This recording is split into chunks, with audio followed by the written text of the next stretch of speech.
Isinagawa ngayong araw ang pagdinig ng House Committee on Justice kaugnay ng impeachment complaints laban kay Vice President Sara Duterte. At bagamat hindi dumalo ang Vice Presidente, nananatiling mataas ang interes ng ilang Pilipino na tutukan ang mga kaganapan.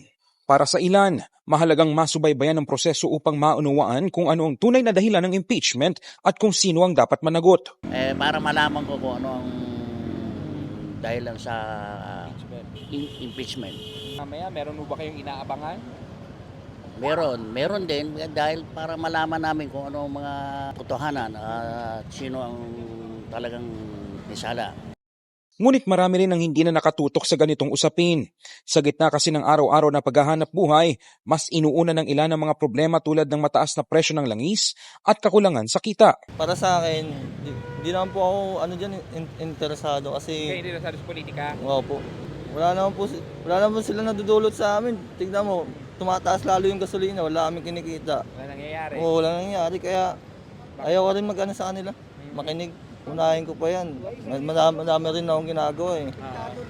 Sila, kaya naman na nila ano yun, asikasuhin na eh. Sila na lang. Kumbaga tayong Pilipino, tuloy lang sa buhay. Oo, tuloy lang sa buhay. Kahit mahirap ang buhay, kahit lang. Alam unahin natin yan. Busy na nga kami sa kalsada para kumita na kahit... Pamanonood ka? Oo, diba? Hindi rin nawawala ang pagdududa ng ilan sa media coverage ng ganitong mga usapin. Ayon sa ilan, mas pinipili pa nilang direktang panoorin ang buong proseso kesa umasa sa mga ulat na sa tingin nila ay maaaring may kinikilingan. Facebook lang. Sa Facebook na lang? O kasi sa mainstream, Bakit sir? may oras tsaka puro halos ngayon, puro bias talaga yung nasa mainstream din ngayon. Ang papanoorin nyo na lang mismo yung proseso. Oo, yung kasi minsan sa Facebook active pa eh. Kasi on the spot eh. Hindi katulad sa mainstream, halos Sa media. sa media minsan nakukuha lang din Putol nila na. sa So mas gusto nyo sir, nakikita nyo ng buo kaysa yung mga putol-putol na clips na lang. Oo, sana ganun. Dami kasing dapat talakayin eh. Tingin ko fishing expedition yung nangyayari talaga eh.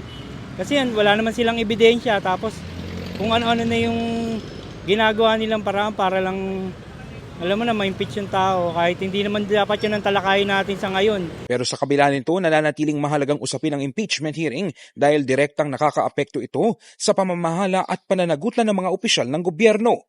At habang nagpapatuloy ang mga pagdinig, malinaw na hindi lang ito laban sa pagitan ng mga politiko, kundi salamin din ang tiwala, pagod at pananaw ng taong bayan sa sistema.